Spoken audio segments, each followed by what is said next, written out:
بسم اللہ الرحمن الرحیم۔ السلام علیکم۔ کویت اردو نیوز کے ساتھ میں ہوں محمد عمر۔ آج کی اس ویڈیو میں کویت سے آج کی تازہ ترین نیوز اپڈیٹ شامل کرتے ہیں۔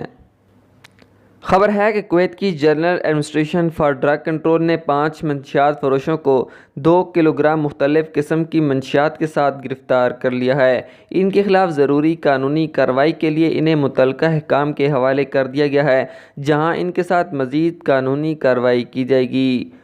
اگلی خبر کی جانب بڑھتے ہیں کہ کویت میونسپلٹی کی عمارتوں کے تہہ خانوں کو تجارتی مقاصد کے لیے استعمال کرنے کے خلاف مہم جاری ہے۔ ٹیم نے 34 تہہ خانوں کو بند کر دیا ہے، جن کے لیے ان کا لائسنس ایشو کیا گیا تھا۔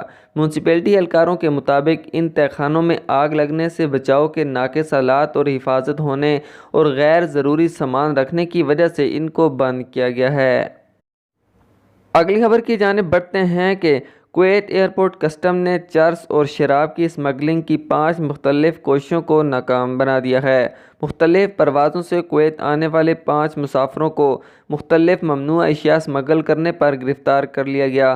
40 نشہ آور گولیاں، 8 عدد چرس والے سگریٹ، چرس اور مختلف چھوٹی شراب کی بوتلیں اور شراب کی چاکلیٹ برآمد ہوئی ہیں۔ ضروری اقدامات اٹھائے گئے ہیں اور مجاز حکام کو منتقل کر دیا گیا ہے، جہاں ان کے ساتھ مزید قانونی کارروائی کی جائے گی۔ اگلی خبر کی جانب بڑھتے ہیں کہ جمعرات کو محکمہ ٹریفک جہرا کی چھت گر گئی۔ کوئی جانی نقصان نہیں ہوا ہے۔ وزیر مملکت نے گرنے کے واقعے کی تحقیقات کا حکم دے دیا ہے، تاہم اس حوالے سے ابھی تک کوئی جانچ پڑتال نہیں کی جا سکی کہ یہ چھت کیسے گری ہے۔